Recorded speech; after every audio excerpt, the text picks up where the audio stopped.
ser humano, sem a civilização, quando ele está no estado do barbarismo, ele sempre recorre a um recurso básico, a formação de uma tribo.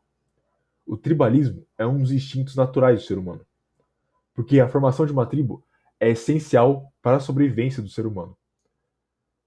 E por isso, o tribalismo é uma parte natural, instintiva do homem. Os membros da tribo, a cultura da tribo, a hierarquia e como a tribo se organiza, tudo isso é essencial para que a tribo sobreviva. Sem isso, a tribo é destruída ou absorvida por outra tribo mais forte. A identidade tribal inerente do ser humano anda junto com o seu instinto de sobrevivência. E por que isso? A explicação mais plausível é a de uma certa seleção natural. Quando o Cro-Magnon, Homo sapiens, entrou em contato com o Homo neandertal, houve uma dominação completa sobre os neandertais, que aconteceu durante cerca de 10 mil anos. No fim, os Cro-Magnon mataram todos os homens neandertais e pegaram as mulheres neandertais para eles. E por que isso aconteceu? Porque os Cro-Magnon viviam em tribos, enquanto os neandertais viviam em pequenos grupos, famílias. Mesmo que os neandertais eram supostamente mais fortes e mais inteligentes, eles não tinham os números ou a organização de uma tribo. Então, por isso, foram destruídos e tiveram suas mulheres assimiladas. Isso tudo é uma teoria que pode explicar o tribalismo no ser humano moderno. E mesmo que essa teoria tenha algumas falhas, é uma explicação plausível. Vendo como a tribo foi necessária para a existência dos Cro-Magnon, já ajuda a entender como o comportamento tribal se tornou parte instintiva do ser humano. Porque, em função da tribo, os indivíduos passam a pensar não só na sua sobrevivência, mas na sobrevivência de toda a tribo. Só que, olhando de forma racional, de uma certa forma, o modo de sobrevivência dos neandertais era mais eficiente na natureza, porque em pequenos grupos eles conseguiam se mover durante o ano de uma forma mais rápida e sofriam bem menos no inverno, por exemplo, porque conseguiam migrar mais ao sul antes do topo do inverno. Enquanto os Cro-Magnon não tinham essa eficiência, porque levava mais tempo de mover uma tribo de um lugar para outro. Pensa o seguinte: assiste o programa do Bear Grylls quando ele está sozinho, e depois assiste o que ele faz com celebridades. É um exemplo ruim, mas só ali já dá para perceber o quanto ele se move muito mais rápido, sozinho e muito mais devagar junto com outra pessoa. Porém, o porquê dos Cro-Magnon terem destruído os Neandertais é o seguinte: numa situação de sobrevivência contra a natureza, o indivíduo se sai melhor. Logo, os Neandertais eram, de certa forma, individualistas. Porém, durante um conflito, o coletivo da tribo sempre se sobressai. Esse fenômeno iria se refletir pelo resto da história. Durante a expansão de Roma, principalmente quando eles entraram em conflito com as tribos celtas, esse fenômeno se repete, mas de uma forma meio irônica. Irônica porque Roma tinha uma identidade tribal muito maior e mais forte que as tribos celtas. Só de eu dizer isso já fica claro. Roma como uma coisa no singular e as tribos celtas como várias coisas no plural. Mas o que deixa claro a identidade tribal de Roma, muito maior, é que foi a razão porque eles dominavam os conflitos.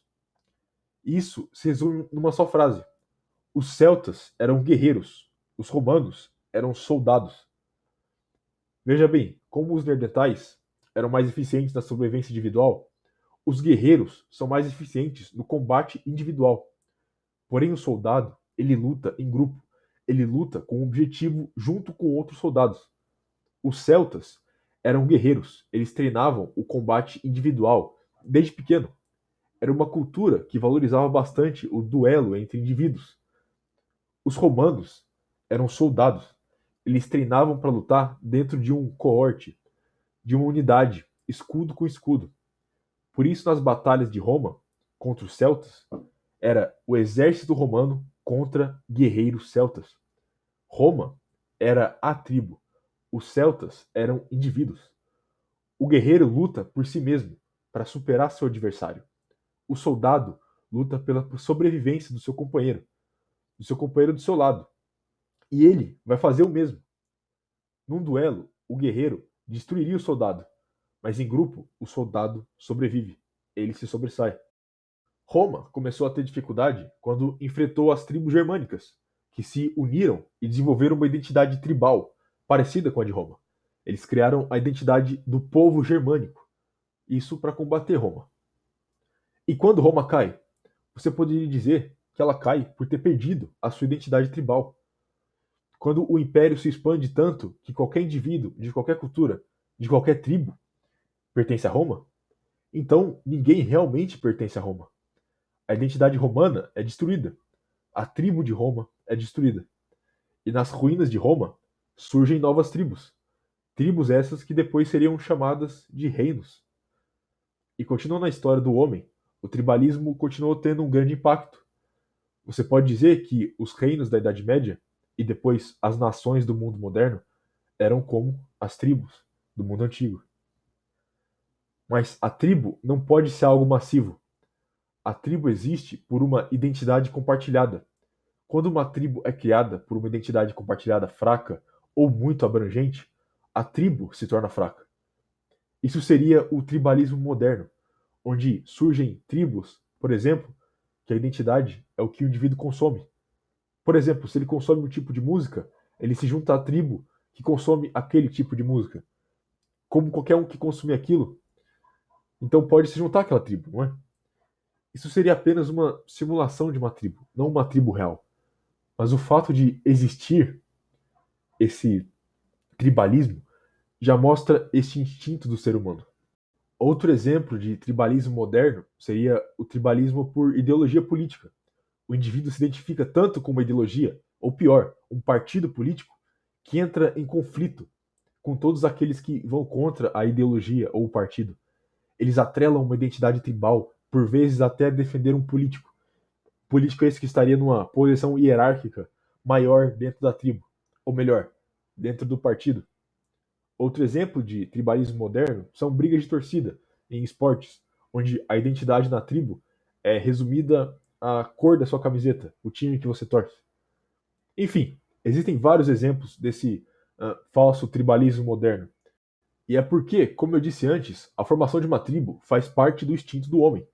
Então, quando ele vive numa sociedade massiva, gigantesca, ele vai buscar formar tribos que seriam sociedades compactas, mais naturais, para que ele tenha pelo menos algo que pareça uma tribo natural dentro da sociedade artificial que ele vive. Então ele vai e cria uma tribo de um time de futebol, ou de um partido político, ou de algum gosto musical. E ele faz isso sem perceber, de uma forma instintiva. E por que isso?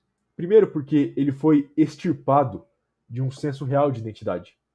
A identidade dele deixou de ser aquilo que ele é para ser algo que ele vira ou escolhe. A identidade deixou de ser a nação, a etnia, a cultura dele, para se tornar o time de futebol, o partido político ou o gosto musical. Agora, sem a identidade real, ele se agarra à identidade criada por ele, para suprir o buraco deixado pela retirada da essência dele, daquilo que ele realmente é, da identidade real. Como Julius Evola diz, o homem tradicional, ele é, enquanto o homem moderno, ele se torna. Hoje, existem pessoas e grupos que defendem o fim da civilização e a volta ao tribalismo. O tribalismo que seria natural. Porque a vida em grandes sociedades, segundo eles, é artificial e muito decadente para o ser humano. E isso seria a causa de toda a degeneração da modernidade. E que ele deveria voltar a formar pequenas tribos que compartilham uma identidade real. Porque isso é o sistema natural para o homem. Independente de você concordar com isso ou não, a realidade é que em todo lugar onde houve um colapso da ordem ou da civilização e o ressurgimento do barbarismo, o tribalismo é a maior chance de sobrevivência do ser humano. Do ser humano manter a sua identidade, manter a sua cultura, manter a sua etnia, manter a sua completa, tradicional identidade. O reflexo disso é o ressurgimento de movimentos nacionalistas identitários ao redor do mundo. Esses movimentos, na maioria das vezes, buscam resgatar uma identidade perdida de uma nação. Eles visam a restauração da tribo, a restauração da cultura, da linguagem, da etnia até. Não estou dizendo para você tirar sua roupa, pegar uma lança e sair correndo por aí junto com seus amigos. O que eu estou dizendo aqui, o tribalismo, por bem ou mal, faz parte da natureza do ser humano. E é melhor que você aceite isso. E sabendo disso, você use isso a seu favor. Veja bem, para dar outro exemplo, você pode ver que seus amigos vão ser sempre muito semelhantes a você. Exatamente porque a sua identidade tribal sempre vai te levar a buscar pessoas que se assemelham a você.